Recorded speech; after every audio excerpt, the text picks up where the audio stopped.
Sir ನಮಸ್ತೆ. ನಮಸ್ತೆ Nagesh. Sir last ವಿಡಿಯೋದಲ್ಲಿ ಆರ್.ವಿ ಕಾಲೇಜ್ ಬಗ್ಗೆ ಮಾತಾಡಿದಾಗ ತುಂಬಾ ಜನಕ್ಕೆ ಕೆಲವು ಡೌಟ್ಸ್ ಇದೆ ಸರ್. ಆ ಡೌಟ್ಸ್‌ನೆಲ್ಲ ನಾವು ಈ ವಿಡಿಯೋದಲ್ಲಿ ಕ್ಲಿಯರ್ ಮಾಡಿದ್ರೆ ಮೆಜಾರಿಟಿ ಮಾಹಿತಿ ತಲುಪ್ದಂಗಾಗುತ್ತೆ ಸರ್. ಖಂಡಿತ ನಾಗೇಶ್, ಕ್ಲಿಯರ್ ಮಾಡೋಣ ಎಲ್ಲ ಡೌಟ್ಸ್. ಫಸ್ಟ್ ಡೌಟ್ ಏನಂದ್ರೆ ಕೆ.ಸಿ.ಇ.ಟಿ ಕೋಡ್ ಏನಿದೆ ಸರ್ ಆರ್.ವಿ ಯೂನಿವರ್ಸಿಟಿ ಮೈಸೂರ್ದು? ಆರ್ ಯೂನಿವರ್ಸಿಟಿ ಮೈಸೂರ್ದು ಕೋಡ್ ಬಂದು E316 ಅಂತ. ಓಕೆ. Okay sir. ಇನ್ನೊಂದು ಡೌಟ್ ಏನಂದ್ರೆ ಏನ್ ಇಂಟೆಕ್ ತಗೊಂತಾ ಇದ್ದಾರೆ ಸರ್ ಇಂಜಿನಿಯರಿಂಗ್ ಬ್ರಾಂಚಸ್‌ಗೆ? ಇಂಜಿನಿಯರಿಂಗ್ ಬ್ರಾಂಚಸ್ ಎರಡೇ ಬ್ರಾಂಚಸ್ ಹೋಗ್ತಿರೋದು ಸದ್ಯಕ್ಕೆ ಇವಾಗ. ಓಕೆ. ಒಂದು ಕಂಪ್ಯೂಟರ್ ಸೈನ್ಸ್ ಇಂಜಿನಿಯರಿಂಗ್ ಮತ್ತೆ electronics and communication engineering. Okay. Computer science ಅಲ್ಲಿ 480 ಇಂಟೇಕ್ ತಗೋತಾ ಇದ್ದಾರೆ. ಓಕೆ. ಎಲೆಕ್ಟ್ರಾನಿಕ್ಸ್ ಅಂಡ್ ಕಮ್ಯುನಿಕೇಶನ್ ಅಲ್ಲಿ 120 ಇಂಟೇಕ್ ತಗೋತಾ ಇದ್ದಾರೆ. ಸೊ ಹಾಗಾದ್ರೆ ಈ 480, 120 ಇಂಟೆಕ್ ಫುಲ್ ಕೆ.ಸಿ.ಇ.ಟಿಗೆ ಕೊಡ್ತಾರಾ ಸರ್? ಇಲ್ಲ ಇಲ್ಲ ಇಲ್ಲ, ಅದರಲ್ಲಿ ಒಂದು 45% KCT ಕೊಡ್ತಾರೆ. ರಿಮೈನಿಂಗ್ ಕಾಮೆಡ್ಗೆ ಒಂದು ಸ್ವಲ್ಪ ಪರ್ಸೆಂಟೇಜ್ ಕೊಡಬೇಕು. ಆಮೇಲೆ ಅವ್ರ ಮ್ಯಾನೇಜ್ಮೆಂಟ್ ಒಂದು ಪರ್ಸೆಂಟ್ ಇಟ್ಕೊಂಡಿರ್ತಾರೆ. ಹಾ. ಆಮೇಲೆ ಅಲ್ಲೂ ಕೂಡ R V university NRI quota ಅವೆಲ್ಲ ಇರುತ್ತೆ ನಾಗೇಶ್. ಓಕೆ. NRI ಕೋಟಾ ಅಂತೆಲ್ಲ ಇರುತ್ತೆ. ಅಂದ್ರೆ NRI ಕೋಟಾ ಅಂತಂದ್ರೆ ಲೈಕ್ ಆಫ್ರಿಕನ್ ಕಂಟ್ರೀಸ್ ಇಂದ ಬರ್ಬೋದು, ಇಲ್ಲ ಏಷ್ಯನ್ ಕಂಟ್ರೀಸ್ ಇಂದ ಬರ್ಬೋದು. ಲೈಕ್ ಅರಬ್ ಕಂಟ್ರೀಸ್ ಇಂದ ಎಲ್ಲ ಸ್ಟೂಡೆಂಟ್ಸ್ ಎಲ್ಲ ಬರೋ ಚಾನ್ಸಸ್ ಇರುತ್ತೆ ನಾಗೇಶ್ ಅಲ್ಲಿ. ಯಾಕಂದ್ರೆ because is R V university well known university ಆದ್ದರಿಂದ ಸೊ ಅಲ್ಲಿ ಪರ್ಸೆಂಟೇಜ್ ಆಫ್ ದ ಸೀಟ್ಸ್ ಹೋಗುತ್ತೆ ನಾಗೇಶ್. ಸರ್ ಇನ್ನೊಂದು ಡೌಟ್ ಕೇಳಿದ್ದಾರೆ. ಡೌಟ್ ಅಂತೆಲ್ಲ ಅವರು ಪ್ರಾಬ್ಲಮ್ ನ ಫೇಸ್ ಮಾಡಿರೋದನ್ನ ಹೇಳಿದ್ದಾರೆ. ಸೊ ಅವರು ಒಬ್ರು ಕಾಲ್ ಮಾಡಿದ್ರಂತೆ R V university customer care number ಇದೆಯಲ್ವಾ, ಓಕೆ. ಫೋನ್ ಮಾಡಿದಾಗ ಯಾರೋ ಲೇಡಿ ರಿಸೀವ್ ಮಾಡಿ ತುಂಬಾ ರಫ್ ಆಗಿ ಅಂದ್ರೆ ಬೇರೆ ತರ ಮಾತಾಡಿದ್ದಾರೆ, ರ್ಯಾಶ್ ಆಗೇ ಮಾತಾಡಿದ್ದಾರೆ ಅಂತ ಹೇಳಿದ್ದಾರೆ. ಏನಾಗುತ್ತೆ ಗೊತ್ತಾ ನಾಗೇಶ್, ಅದು ಆರ್ ವಿ ಯೂನಿವರ್ಸಿಟಿ ಅಲ್ವಾ, ತುಂಬಾ ಅವರು ಫೋನ್ ಕಾಲ್ಸ್ ಬರ್ತಾ ಇರುತ್ತೆ ನಾಗೇಶ್. ಅದೊಂದು ಪಾಯಿಂಟ್ ಆಫ್ ಟೈಮ್ ಅಲ್ಲಿ ಅವರು ಹ್ಯೂಮನ್ ಬೀಯಿಂಗ್ ಆಗಿರ್ತಾರೆ, ಎಲ್ಲೋ ಒಂದ್ ಕಡೆ ಇದಾಗಿರ್ಬೋದು.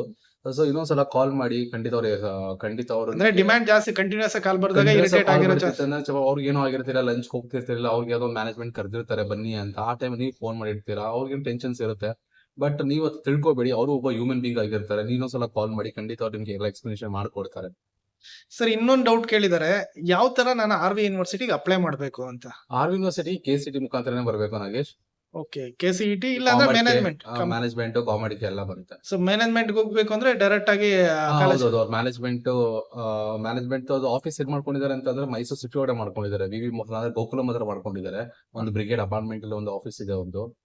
ಅಲ್ಲಿ ನೀವು ಹೋಗಿ ಡೈರೆಕ್ಟ್ ಆಗಿ ವಿಚಾರಿಸಬಹುದು ಅದು ಆಫೀಸ್ ಅಂತ. ಬಟ್ ಇವಾಗ ಕಾಲೇಜ್ ಓಪನ್ ಆಗ್ತಿರೋದ್ರಿಂದ ಮೇ ಬಿ ಅಲ್ಲೂ ಪ್ರಿನ್ಸಿಪಲ್ಸ್ ಅವೈಲೇಬಲ್ ಇರ್ತಾರೆ, ಡೀನ್ಸ್ ಅವೈಲೇಬಲ್ ಇರ್ತಾರೆ. ಅಲ್ಲೂ ಮ್ಯಾನೇಜ್ಮೆಂಟ್ ಸೀಟ್ ಬಗ್ಗೆ ಮಾತಾಡಬಹುದು ನೀವು ಕಾಲೇಜ್ ಅಲ್ಲಿ. ಸರ್ ಇನ್ನೊಂದು ಒಬ್ರು ಕಮೆಂಟ್ ಹಾಕಿದ್ದಾರೆ, ಸರ್ ತುಂಬಾ ವೆರಿ ಹ್ಯೂಜ್ ಅಮೌಂಟ್ ಡಿಮ್ಯಾಂಡ್ ಮಾಡ್ತಿದ್ದಾರೆ ಮ್ಯಾನೇಜ್ಮೆಂಟ್ ಇದ್ರಲ್ಲಿ, ಅದ್ರ ಬಗ್ಗೆ ನಿಮ್ಮ ಅಭಿಪ್ರಾಯ ಏನ್ ಸರ್? ಆತರ ಹ್ಯೂಜ್ ಅಮೌಂಟ್ ಏನ್ ಡಿಮ್ಯಾಂಡ್ ಮಾಡಲ್ಲ ಬಿಕಾಸ್ ಎಲ್ಲರೂ ಗೊತ್ತಿರೋದು ಅದು ಮೈಸೂರಿಗೆ ಬರ್ತಿರೋದು first time. So nominal fees ಇರುತ್ತೆ. ಅವ್ರು ಏನ್ ಡಿಮ್ಯಾಂಡ್ ಮಾಡ್ತಾರೆ ಅಂದ್ರೆ ನಿಮ್ ರ್ಯಾಂಕಿಂಗ್ ಜಾಸ್ತಿ ಇರ್ಬೋದು. ಓಕೆ. ಮೇ ಬಿ ರ್ಯಾಂಕಿಂಗ್ ಜಾಸ್ತಿ ಇದ್ರೆ ಅವರು ಕೂಡ ಡಿಮ್ಯಾಂಡ್ ಮಾಡ್ತಾರೆ.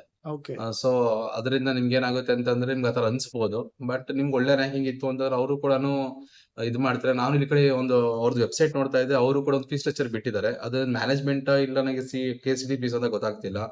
ಅವರು 4.5 lakhs ಅಂತ ಹಾಕೊಂಡಿದ್ದಾರೆ. ಅಂದ್ರೆ ನಿಮ್ಗೆ 2 lakhs ಅಂತ ಹೇಳಿದ್ದಾರೆ, ಫಸ್ಟ್ ಇನ್ಸ್ಟಾಲ್ಮೆಂಟ್ ಸೆಕೆಂಡ್ ಇನ್ಸ್ಟಾಲ್ಮೆಂಟ್ ಅಂತ. ಅಂದ್ರೆ ಸರ್ ಮ್ಯಾನೇಜ್ಮೆಂಟ್ ಫೀಸ್ ಅವ್ರ ಆತರ ತೋರಿಸ್ತಾರೆ. ಕೆ.ಸಿ.ಇ.ಟಿ ಫೀಸ್ ಅದು ಗೌರ್ಮೆಂಟ್ ಡಿಸೈಡ್ ಮಾಡೋದು. ಮೇ ಬಿ ಇನ್ನೊಂದು ಸ್ಕಿಲ್ ಫೀಸ್ ಅಲ್ಲಿ ಎಕ್ಸಾಮ್ ಫೀಸ್ 50,000 ತೋರಿಸ್ಕೊಂಡಿದ್ದಾರೆ. ಅದು ಬೆಲಿ for computer science and engineering. Electronics and engineering ಸ್ವಲ್ಪ ಕಡಿಮೆ ಇದೆ ಫೀಸ್, 1,40,000 ಇದೆ ಇನ್ಸ್ಟಾಲ್ಮೆಂಟ್. ಅದು first instalment 1,40,000, second instalment 1,40,000. Okay. CS ಗಾದ್ರೆ ಕಾಸ್ಟ್ಲಿ ಇದೆ. CS ಒಂದು 60,000 ಕಾಸ್ಟ್ ಇದೆ. ಅದು ಪ್ರತಿ ವರ್ಷಕ್ಕೆ ಅಂದ್ರೆ ಪ್ಯಾಕೇಜ್ ಅಲ್ಲ, ಪ್ರತಿ ವರ್ಷಕ್ಕೂ ಅಷ್ಟು ಫೀಸ್ ಇರುತ್ತೆ. ಅಂದ್ರೆ ಫಸ್ಟ್ ಸೆಮಿಸ್ಟರ್ 1 ಲಕ್ಷ ಕಟ್ಟಿ, ಸೆಕೆಂಡ್ ಸೆಮಿಸ್ಟರ್ 1 ಲಕ್ಷ ಕಟ್ಟಿ, ಆ ತರ ಇದೆ ಫೀಸ್. Okay sir. ಸರ್ ಇನ್ನೊಂದು, ಈಗ ಯಾರೋ ಇನ್ನೊಬ್ರು ಕಮೆಂಟ್ ಹಾಕಿದ್ದಾರೆ, ಕಾಲ್ ಮಾಡಿ ಕೇಳಿದಾಗ ಮ್ಯಾನೇಜ್ಮೆಂಟ್ ಸೀಟ್ ಎಲ್ಲ ಫಿಲ್ ಆಗ್ಬಿಟ್ಟಿದೆ ಅಂತ ಹೇಳಿದ್ದಾರೆ ಅಂತ. ಖಂಡಿತ ನಾಗೇಶ್, ಮ್ಯಾನೇಜ್ಮೆಂಟ್ ಫಿಲ್ ನಾನು ಅವಾಗಲೇ ಹೇಳಿದೆ, ಲಾಸ್ಟ್ ವೀಡಿಯೋದಲ್ಲಿ ಹೇಳಿದೆ. ಸ್ವಲ್ಪ ಅವರು ಇನ್ಸ್ಟಾಗ್ರಾಮ್ ಪೇಜಸ್, ಯೂಟ್ಯೂಬ್ ಎಲ್ಲ ಒಂದು ಕಾಲೇಜ್ ಬಗ್ಗೆ ಪ್ರಚಾರ ಮಾಡಿದ್ದಾರೆ. ಅದರಿಂದ ಕಾಲೇಜ್ಗೆ ರೀಚ್ ಆಗಿದೆ, ಸ್ಟೂಡೆಂಟ್ಸ್ಗೆ ರೀಚ್ ಆಗಿದೆ. ಸೊ ಅದರಿಂದ ಅವ್ರು ಏನಾಗಿದೆ ಅಂದ್ರೆ may be chances are more management seats R filled. ಇಲ್ಲ ಸರ್, ನನಗೆ ಗೊತ್ತಿರೋ ಮಾಹಿತಿ ಪ್ರಕಾರ ಕಾಲೇಜ್ ಹತ್ರ ಹೋದ್ರು ಚಾನ್ಸಸ್ ಇರುತ್ತೆ ಸರ್. ಈಗ ಡೈರೆಕ್ಟ್ ಆಗಿ ಫೋನ್ ಮಾಡಿ ಕೆಲವರೆಲ್ಲ ವಿಚಾರಿಸಿದಾಗ ಹೇಳ್ಬೋದು. ನಿಮ್ಗೆ ಇನ್ ಕೇಸ್ ಇಂಟ್ರೆಸ್ಟ್ ಇದ್ರೆ ಕಾಲೇಜ್ ಯೂನಿವರ್ಸಿಟಿ ಹತ್ರ ಹೋಗಿ ಡೈರೆಕ್ಟ್ ಆಗಿ ಕಾಂಟ್ಯಾಕ್ಟ್ ಮಾಡಿದಾಗ ಚಾನ್ಸಸ್ ಆರ್ ಮೋರ್ ದೇರ್. ಅವ್ರು ಏನಂತ ಗೊತ್ತಾರ, ನಿಮ್ಗೆ ಚಾನ್ಸಸ್ ಕೊಡ್ತೀನಿ ಬಟ್ ಅದು ವೇಟಿಂಗ್ ಲಿಸ್ಟ್ ಕೊಡ್ತಾರೆ. ಓಕೆ, ನೀವ್ ಹೇಳಿದ ಪ್ರಕಾರ ಅವ್ರಿಗೆ ಯಾರಿಗೂ ಅಡ್ಮಿಷನ್ ಕಳ್ಕೊಳಕ್ ಇಷ್ಟ ಇರಲ್ಲ. ಮೇ ಬಿ ಅವ್ರಿಗೆ ಬಂದಿರುತ್ತೆ ಮ್ಯಾನೇಜ್ಮೆಂಟ್ ಸೀಟ್ ಕೊಟ್ಟಾಗ, ಅಂದ್ರೆ ಖಾಲಿ ಆಗಿರೋದ್ರಿಂದ ಅವ್ರು ಹೇಳಿರ್ತಾರೆ, ರಿಸೆಪ್ಷನ್ ಯಾರು ಕೂತಿರ್ತಾರೆ ಅವ್ರು ಹೇಳಿರ್ತಾರೆ. ಅವ್ರು ಏನ್ ಮಾಡ್ತಾರೆ ಅಂದ್ರೆ ವೇಟಿಂಗ್ ಲಿಸ್ಟ್ ಇಟ್ಬಿಡ್ತಾರೆ. ಕೆಲವರು ನೀಟ್ ಬರ್ದಿರ್ತಾರೆ ಎಕ್ಸಾಮ್ಸ್, ಇಲ್ಲ ಅವರು ಇಲ್ಲ ಅಂತಂದ್ರೆ ಬೆಟರ್ ಕಾಲೇಜಸ್ ಸಿಗ್ಬೋದು ಇದರಲ್ಲಿ KCT ಮುಖಾಂತರ. ಸೊ ಅದರಿಂದ ಏನಾಗುತ್ತೆ ಅಂತಂದ್ರೆ ವೇಟಿಂಗ್ ಲಿಸ್ಟ್ ಅಂತ ಕೊಡ್ತಾರೆ. ಎಲ್ಲ ಕಾಲೇಜಲ್ಲಿ ವೇಟಿಂಗ್ ಲಿಸ್ಟ್ ಇರುತ್ತೆ. So waiting list by preference ಯಾರ್ದು ವೇಟಿಂಗ್ ಲಿಸ್ಟ್ ಯಾರ್ದು ಮೊದಲು ಪ್ರಿಫರೆನ್ಸ್ ಇರುತ್ತೋ ಅವ್ರಿಗೆ ನಿಮಗೆ ಮ್ಯಾನೇಜ್ಮೆಂಟ್ ಸೀಟ್ ಅಲಾಟ್ ಮಾಡ್ಕೊಂಡು ಹೋಗ್ತಾರೆ. ಸರ್ ಇನ್ನೊಬ್ರು ಕೇಳಿದಾರೆ, ಇದು ತುಂಬಾ ಚೆನ್ನಾಗಿದೆ ಕ್ವಶನ್. ಹಾ. ಸರ್ ಏನ್ ಕಟ್ ಆಫ್ ಇದೆ DCET ಡಿಪ್ಲೊಮಾ ಸಿಇಟಿ ಅಲ್ಲಿ ಕಟ್ ಆಫ್ ಏನಿದೆ ಈ ವರ್ಷದ್ದು RV ಯೂನಿವರ್ಸಿಟಿಯಲ್ಲಿ? ಆರ್ ವಿ ಯೂನಿವರ್ಸಿಟಿ ಫಸ್ಟ್ ನಿಮ್ಗೆ ಡಿಪ್ಲೊಮಾ ಬರ್ಬೇಕು ಅಂದ್ರೆ ಕಾಲೇಜ್ ಸೆಕೆಂಡ್ ಇಯರ್ ಬರಬೇಕು. ಓಕೆ. ಸೊ ನೀವು ಕಾಲೇಜ್ ಇದೆ ಫಸ್ಟ್ ಇಯರ್ ಬಂದಿರೋದ್ರಿಂದ ಅವರು ಸೆಕೆಂಡ್ ಇನ್ನೂ ಡೌಟ್ ಇದೆ ನಮ್ಗೆ, ಯಾಕಂದ್ರೆ ಆರ್ ವಿ ಯೂನಿವರ್ಸಿಟಿ ಅವರು ಡಿಪ್ಲೊಮಾ ತಗೋತಾರೋ ತಗೊಳಲ್ವಾ ಅಂತ ಗೊತ್ತಿರಲ್ಲ. ಇಲ್ಲ ಬಿಡಿ ಸರ್, ಫಸ್ಟ್ ಇಯರ್ ಆದ್ಮೇಲೆ ನೆಕ್ಸ್ಟ್ ಇಯರ್ ಇಂದ DCT ಕೆಲವು ಯೂನಿವರ್ಸಿಟಿ ಏನ್ ಮಾಡ್ತಾರೆ ನಾಗೇಶ್, ಡಿಪ್ಲೊಮಾ ತಗೊಳಲ್ಲ, ಲ್ಯಾಟರಲ್ ಎಂಟ್ರಿ ತಗೊಳಲ್ಲ. ಓಕೆ. ಸೊ ಅದು ಡಿಪೆಂಡ್ ಅಪಾನ್ ಯೂನಿವರ್ಸಿಟೀಸ್ ಮೇಲೆ ಡಿಪೆಂಡ್ ಆಗುತ್ತೆ. ಸೊ ಅದರಿಂದ ಏನಾಗುತ್ತೆ ಅಂದ್ರೆ ನೋಡ್ಬೇಕು ನಾವು, ಅವ್ರು ಏನಾದ್ರು ಲ್ಯಾಟರಲ್ ಎಂಟ್ರಿ ಇಲ್ಲ RV ಯೂನಿವರ್ಸಿಟಿಯಲ್ಲಿ ತಗೊಂತಾರೆ ಸರ್, ಬೆಂಗಳೂರು ಯೂನಿವರ್ಸಿಟಿಯಲ್ಲಿ ತಗೋತಾರೆ ಅಂದ್ರೆ ಖಂಡಿತ ಮೈಸೂರು ತಗೋತಾರೆ. ಓಕೆ, ಅಂದ್ರೆ ಈಗ ಸದ್ಯಕ್ಕೆ ನಿಮ್ಗೆ ಚಾನ್ಸಸ್ ಇಲ್ಲ 26 ಅಲ್ಲಿ ಚಾನ್ಸಸ್ ಇಲ್ಲ. 27 ಇಲ್ಲ, 20 ನೋಡ್ಬೇಕು, 27 28 ನೋಡ್ಬೇಕು. ಇನ್ನೊಬ್ರು ಒಂದು ಕ್ವಶನ್ ಕೇಳಿದಾರೆ, RV ಯೂನಿವರ್ಸಿಟಿ ಬೆಂಗಳೂರು ಬೆಸ್ಟಾ, RV ಯೂನಿವರ್ಸಿಟಿ ಮೈಸೂರು ಬೆಸ್ಟಾ ಅಂತ. ನಾಗೇಶ್, ಟೀಮ್ ಎಲ್ಲ ಒಂದೇ, ಟೀಮ್ ಒಂದೇ ಇರೋದ್ರಿಂದ ಫ್ಲೋ ಒಂದೇ ತರ ಹೋಗುತ್ತೆ. ಟೀಚಿಂಗ್ ಮೆಥಡ್ ಲೊಕೇಶನ್ ಮಾತ್ರ ಚೇಂಜ್, ಟೀಚಿಂಗ್ ಮೆಥಡಾಲಜಿ ಆಗಿರ್ಬೋದು, ನಿಮ್ಗೆ ಸ್ಕಿಲ್ಸ್ ಡೆವಲಪ್ಮೆಂಟ್ ಪ್ರೋಗ್ರಾಮ್ಸ್ ಆಗಿರ್ಬೋದು, ಕ್ಲಬ್ಸ್ ಆಗಿರ್ಬೋದು, ಎಲ್ಲಾ ಕೂಡ ಅವರು ಕ್ಲಬ್ ಮಾಡ್ತಾರೆ. ಈಗ ಬೆಂಗಳೂರಿಗೂ ಮತ್ತೆ ಮೈಸೂರು ಕ್ಯಾಂಪಸ್ ಅವ್ರು ಬಂದಿರೋ ಮೈಸೂರಿಗೆ ನಾವು ಸ್ಟ್ಯಾಂಡ್ ಆಗ್ಬೇಕು ಅಂದ್ರೆ ಬಂದಿರೋದು. ಸೊ ಅದರಿಂದ ನಿಮ್ಗೆ ಏನಾಗುತ್ತೆ ಅಂದ್ರೆ ಇದಾಗುತ್ತೆ. ಬಟ್ ನಾನು ನೋಡ್ತಾ ಇದ್ದೆ ವೆಬ್ಸೈಟ್ ಅಲ್ಲಿ ಫ್ಯಾಕಲ್ಟೀಸ್ ಎಲ್ಲ ಅಪ್ಡೇಟ್ ಮಾಡಿದ್ದಾರೆ. ಸೊ ನೀವೆಲ್ಲ ಬೇರೆ ಕಾಲೇಜಸ್ ಮತ್ತೆ ಬೇರೆ ಯೂನಿವರ್ಸಿಟೀಸ್ ನೋಡಬಹುದು, ಅವರೆಲ್ಲ ಅಸಿಸ್ಟೆಂಟ್ ಪ್ರೊಫೆಸರ್ ನ ಹೈರ್ ಮಾಡ್ತಾರೆ ಸ್ಟಾರ್ಟಿಂಗ್. ಬಟ್ ಈ ಕಾಲೇಜ್ ಹಂಗಿಲ್ಲ.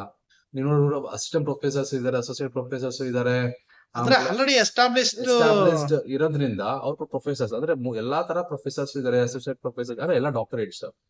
ಅದೊಂದು ಪ್ಲಸ್ ಪಾಯಿಂಟ್ ಇದೆ. ಆಮೇಲೆ ನೀವು ನೋಡ್ಬೋದು ಎಲ್ಲರೂ ಸ್ವಲ್ಪ 90% of the faculties from NITs and IITs ಇದ್ದಾರೆ. ಓಕೆ ಸರ್, ಇನ್ನೊಂದು ಕಮೆಂಟ್ ಹಾಕಿದ್ದಾರೆ, ಕಮೆಂಟ್ ಕೇಳಿ ನಾನು ಈ ಕಾಲೇಜಲ್ಲಿ ಸೀಟ್ ತಗೊಬೋದಾ ಅಂತ. ಖಂಡಿತ ತಗೋಬಹುದು. ಕಾಮೆಂಟ್ ಕೆ ಅಲ್ಲಿ ಫೀಸ್ ಅದು ಡಿಫ್ರೆಂಟ್ ಇರುತ್ತೆ. ಫೀಸ್ ಕಾಮೆಂಟ್ ಕೆ ಅಲ್ಲಿ ಖಂಡಿತ ಸಿಗೋ ಚಾನ್ಸಸ್ ಇರುತ್ತೆ. ಬಟ್ ಒಳ್ಳೆ ರ್ಯಾಂಕಿಂಗ್ ಇದ್ರೆ ಒಳ್ಳೆ ಖಂಡಿತ ಸಿಗೋ ಚಾನ್ಸಸ್ ಇರುತ್ತೆ.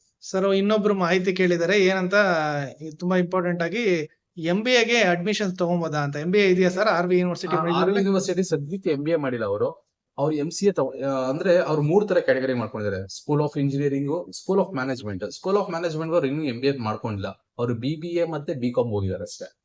ಓಕೆ, ಈಗ ಸದ್ಯಕ್ಕೆ MBA ಇಲ್ಲ. ಅವ್ರದ್ದು ಇನ್ನೊಂದ್ 2-3 ಕೋರ್ಸ್ ಇದೆ. ಸ್ಕೂಲ್ ಆಫ್ ಪ್ಯೂರ್ಡ್ ಅಪ್ಲೈಡ್ ಸೈನ್ಸ್ ಅಂತ ಇದೆ, ಅದ್ರಲ್ಲಿ BSc ಇದೆ, ಕೆಮಿಸ್ಟ್ರಿ, ಫಿಸಿಕ್ಸ್, ಲೈಫ್ ಸೈನ್ಸ್ ಇದೆ. ಇನ್ನೊಂದು ಸ್ಕೂಲ್ ಆಫ್ ಸೈಕಾಲಜಿ ಅಂತ ಒಂದಿದೆ, ಸೈಕಾಲಜಿ ಇದೆ. ಸ್ಕೂಲ್ ಆಫ್ ಫಾರ್ಮಸಿ ಇದೆ. ನಿಮಗೆ BSc ತುಂಬಾ ತರ ಇದೆ. ಕಾಂಪಿಟೇಷನ್ ಮ್ಯಾಥಮೆಟಿಕ್ಸ್ ಇದೆ, ಫುಡ್ ಟೆಕ್ನಾಲಜಿ ಇದೆ. ಆಮೇಲೆ ಇಲ್ಲೇನ್ ಮಾಡಿದಾರೆ ಅಂತಂದ್ರೆ chemistry with major in polymer and para pharma ಇದೆ. ಅಂದ್ರೆ ಅವರು ಸ್ಪೆಸಿಫಿಕ್ ಮಾಡ್ಬಿಟ್ಟಿದ್ದಾರೆ ಕೆಮಿಸ್ಟ್ರಿನ ಡಿಫ್ರೆಂಟ್ ಆಗಿ. ಆಮೇಲೆ ಅವರು BSc physics with major in astrophysics and quantum technology ಅಂತ ಮಾಡ್ಕೊಂಡಿದ್ದಾರೆ. ಅಂದ್ರೆ ನಾರ್ಮಲ್ ಫಿಸಿಕ್ಸ್ ಅಲ್ಲ ಇದು. ಅವ್ರು BSc ಮಾಡಿ ಸ್ಪೆಷಲೈಸೇಷನ್ BSc ಮಾಡ್ತಾರೆ. ಓಕೆ ಸರ್, ನೆಕ್ಸ್ಟ್ ಇನ್ನೊಬ್ರು ಯಾರೋ ಕಮೆಂಟ್ ಹಾಕಿದ್ದಾರೆ, ಎಲ್ಲ ಕರಿಕ್ಯುಲಮ್ ತುಂಬಾ ಚೆನ್ನಾಗಿದೆ RV ಯೂನಿವರ್ಸಿಟಿ ಬೆಂಗಳೂರಲ್ಲಿ, ಬಟ್ ಪ್ಲೇಸ್ಮೆಂಟ್ RV ಯೂನಿವರ್ಸಿಟಿ ಇಲ್ಲಿ ಪ್ಲೇಸ್ಮೆಂಟ್ ಚೆನ್ನಾಗಿಲ್ಲ ಅಂತ ಯಾರೋ ಕಮೆಂಟ್ ಹಾಕಿದ್ದಾರೆ. ನಾಗೇಶ್, ಅದೇನಾಗುತ್ತೆ ಗೊತ್ತಾ, ಇಟ್ಸ್ ಡಿಪೆಂಡ್ ಅಪಾನ್ ಸ್ಟೂಡೆಂಟ್ಸ್ ಆಗಿರುತ್ತೆ ನಾಗೇಶ್. ಈಗ ಯಾರಿಗೋ ಒಬ್ಬಂಗೆ ಕಡಿಮೆ ಪರ್ಸೆಂಟ್ ಬಂದಿರುತ್ತೆ, ಅವ್ನು ಕಟ್ ಆಫೇ ಆಗಿರಲ್ಲ ಇದ್ರಲ್ಲಿ ಕುತ್ಕೋಬೇಕಾದ್ರೆ ಪ್ಲೇಸ್ಮೆಂಟ್ಸ್ ಅಲ್ಲಿ. ಇವಾಗ ಅವ್ನ ಹತ್ರ ಬ್ಯಾಡ್ ಕಮೆಂಟ್ ಹಾಕಿರ್ಬೋದು ಅಂತ ಹೇಳಕ್ ಆಗಲ್ಲ ನಾವು. ಸೊ ಅವ್ರು ಟ್ರೈ ಮಾಡ್ತಾರೆ. ಸೊ ಪ್ಲೇಸ್ಮೆಂಟ್ ಅಸಿಸ್ಟೆನ್ಸ್ ಕೊಡ್ತಾರೆ ನಾಗೇಶ್. ಎಲ್ಲಾ ಕಾಲೇಜ್ ಅಂದ್ರೆ 100% ಪ್ಲೇಸ್ಮೆಂಟ್ ಗ್ಯಾರಂಟಿ ಅಂತ ಕೊಡ್ತಾರೆ. ಎಲ್ಲರೂ ಪ್ಲೇಸ್ಮೆಂಟ್ ಅಸಿಸ್ಟೆನ್ಸ್ ಅಂತ ಕೊಡ್ತಾರೆ. ಅಸಿಸ್ಟೆನ್ಸ್ ನಾವು ಗ್ರಾಬ್ ಮಾಡ್ಕೋಬೇಕು ಆಪರ್ಚುನಿಟಿನ. So main student skill enhance ಮಾಡ್ಕೊಂಡ್ರೆ ಜಾಬ್ ಸಿಗುತ್ತೆ. ಖಂಡಿತ ಸ್ಕಿಲ್ ಎನ್ಹಾನ್ಸ್ ಮಾಡ್ಕೋಬೇಕು. ಕಾಲೇಜ್ ಮ್ಯಾಟರ್ ಆಗೋದಿಲ್ಲ. ಕಾಲೇಜ್ ಅವರು ಎಲ್ಲಾ ಸ್ಟೂಡೆಂಟ್ಸ್ ಎಲ್ಲಾ ತರ ಸ್ಟೂಡೆಂಟ್ಸ್ ಅವ್ರು ಏನ್ ಮಾಡಿದ್ರೆ ಪ್ಲೇಸ್ಮೆಂಟ್ ಅಸಿಸ್ಟೆನ್ಸ್ ಕೊಡ್ತಾರೆ. ಅವ್ರೇನ್ ಗ್ಯಾರಂಟಿ ಕೊಡೋದು. ಇಂಟರ್ವ್ಯೂ ಫೇಲ್ ಆಗ್ಬಿಟ್ಟು ನೀವು ನನಗೆ ಪ್ಲೇಸ್ಮೆಂಟ್ ಆಗಿಲ್ಲ ಅಂತ ಹೇಳಿದ್ರೆ ಹೆಂಗಾಗುತ್ತೆ ಅದು? ಖಂಡಿತ. ಸರ್ ಏನು ಎಕ್ಸ್ಪೆಕ್ಟೆಡ್ KCET ಕಟ್ ಆಫ್? ನನಗೆ ಇಷ್ಟು ಡಿಮ್ಯಾಂಡ್ ಎಲ್ಲ ನೋಡ್ತಾ ಇದ್ರೆ ಹೊಸ ಕಾಲೇಜ್ ಆದ್ರೂ ಪರವಾಗಿಲ್ಲ, ಏನೋ 20,000 to 30,000 ಕೂಡ ಸೀಟ್ ಮುಗಿದೋಗೋದ ಅಂತ ಅನ್ಸ್ತಾ ಇದೆ ನನಗೆ. ಸೊ ಇರೋದೇ ಕಡಿಮೆ ಸೀಟು, ಬೇಗ ಮುಗಿಯೋ ಸೀಟು. ಆಮೇಲೆ ತುಂಬಾ ಎಲ್ಲ ಡಿಮ್ಯಾಂಡ್. ನೀವೇ ಹೇಳ್ತೀರಾ ಅಲ್ಲ ಮ್ಯಾನೇಜ್ಮೆಂಟ್ ಸೀಟ್ ಮುಗಿದೋಗಿದೆ ಅಂತ ಹೇಳ್ತಿದ್ದಾರೆ ಅಂತಂದ್ರೆ ಖಂಡಿತ there is chances are there. 30,000 ಒಳಗಡೆ ಇದ್ರೆ ಚಾನ್ಸಸ್ ಒಳಗಡೆ 30,000 ಒಳಗಡೆ ಗೊತ್ತಾಗುತ್ತೆ. ಅಪ್ರಾಕ್ಸಿಮೇಟ್ ಆಗಿ ಹೇಳ್ಬೋದು ನಾವು. ಎಕ್ಸಾಕ್ಟ್ ಆಗಿ ನಿಮಗೆ ಫಸ್ಟ್ ರೌಂಡ್ ಗೊತ್ತಾಗ್ಬಿಡುತ್ತೆ ನಮಗೆ ಕಟ್ ಆಫ್ ಏನಿದೆ ಅಂತ. ಫಸ್ಟ್ ರೌಂಡ್ CT ಅಷ್ಟೇ ಗೊತ್ತಾಗುತ್ತೆ ಕಟ್ ಆಫ್ ಏನಾಗಿದೆ ಅಂತ. ಹಾಸ್ಟೆಲ್ ಫೀಸ್ ಏನಿದೆ ಸರ್? ಹಾಸ್ಟೆಲ್ ಫೀಸ್ ಇನ್ನೂ ಐಡಿಯಾ ಬಂದಿಲ್ಲ ನಾಗೇಶ್. ಇಲ್ಲಿ ಇನ್ನೂ ಅವರು ಸರಿಯಾಗಿ ಅಪ್ಡೇಟ್ ಮಾಡ್ಕೊಂಡಿಲ್ಲ. ಹಾಸ್ಟೆಲ್ ಫೀಸ್ ಇನ್ನೂ ಅಪ್ಡೇಟ್ ಇಲ್ಲ. ಸರ್ ಹಾಗಾದ್ರೆ ನಾನ್ ಇಂಜಿನಿಯರಿಂಗ್ ಕೋರ್ಸಸ್ ಬಗ್ಗೆ ಆಲ್ರೆಡಿ ನೀವು ಡಿಸ್ಕಸ್ ಮಾಡಿದ್ರೆ ಅದ್ರ ಬಗ್ಗೆ ಕೆಲವರು ಡೌಟ್ ಕೇಳಿದ್ರು. ಸೊ ಹೇಳ್ಬೇಕಾದ್ರೆ ಸ್ಕೂಲ್ ಆಫ್ ಮ್ಯಾನೇಜ್ಮೆಂಟ್ ಅಲ್ಲಿ BBA ಅಂತ ಇದ್ದಾರೆ, ರೆಗ್ಯುಲರ್ BBA ಒಂದೊಂದಿದೆ. ಇನ್ನು ಸ್ಪೆಷಲೈಸೇಷನ್ ಮಾಡಿದ್ರೆ ಒಂದು logistic port and supply chain management. ಇದು ಒನ್ ಆಫ್ ದ ಲೀಡಿಂಗ್. ಏನಕ್ಕೆ ಅಂತಂದ್ರೆ ಇಂಡಿಯಾದಲ್ಲಿ ಇವಾಗ ಪೋರ್ಟ್ಸ್ ತುಂಬಾ ಆಗ್ತಿದೆ. ಮತ್ತು compare to 10 years back ports ಇರಲಿಲ್ಲ ಇಂಡಿಯಾದಲ್ಲಿ. ಓಕೆ ಇವಾಗ ಸಪ್ಲೈ ಚೈನ್ ಮ್ಯಾನೇಜ್ಮೆಂಟ್ ತುಂಬಾ ಇಂಪ್ರೂವ್ ಆಗ್ತಾ ಇದೆ, ಪೋರ್ಟ್ಸ್ ಎಲ್ಲ ಇಂಪ್ರೂವ್ ಆಗ್ತಾ ಇದೆ. ಸೊ ಅದಕ್ಕೆ ಏನ್ ಮಾಡಿದಾರೆ, ಒಂದು BBA in logistics port and supply chain management ಅಂತ ಮಾಡಿದ್ದಾರೆ. ಇನ್ನೊಂದು BBA in business analytics and entrepreneurship ಅನ್ನೊಂದು ಮಾಡಿದ್ದಾರೆ. ಓಕೆ ಇನ್ನೊಂದು BCom ರೆಗ್ಯುಲರ್ ಮಾಡಿದ್ದಾರೆ, ಫೈನಾನ್ಸ್ ಟ್ಯಾಕ್ಸೇಷನ್ ಆಡಿಟಿಂಗ್ ಅಂತ ಒಂದಿದೆ, ಅಷ್ಟು ಮಾಡಿದ್ದಾರೆ ನನಗೆ. ಸೊ ಓಕೆ ಫೈನಲ್ ಆಗಿ ನಾವು ಏನ್ ಹೇಳ್ಬೋದು ಅಂದ್ರೆ ಈ 2 ವಿಡಿಯೋನು ನೀವು ನೋಡಿದ್ರೆ ಖಂಡಿತ ನಿಮ್ಗೆ ಮೆಜಾರಿಟಿ ಡೌಟ್ಸ್ RV ಯೂನಿವರ್ಸಿಟಿ ಬಗ್ಗೆ ಮೈಸೂರು ನಿಮ್ಗೆ ಡೌಟ್ಸ್ ಕ್ಲಿಯರ್ ಆಗುತ್ತೆ. ಖಂಡಿತ ಕ್ಲಿಯರ್ ಆಗುತ್ತೆ, ಖಂಡಿತ ಎಲ್ಲ ಕ್ಲಿಯರ್ ಆಗುತ್ತೆ. ಎಲ್ಲರಿಗೂ ಕ್ಲಿಯರ್ ಆಗುತ್ತೆ. ಮತ್ತೆ ಏನಾದ್ರು ಡೌಟ್ ಇದ್ರೆ ಖಂಡಿತ ಕಮೆಂಟ್ ಮಾಡಿ, ಖಂಡಿತ ಮಾಹಿತಿ ಕೊಡ್ತೀವಿ. Thank you sir. Okay, welcome Nagesh.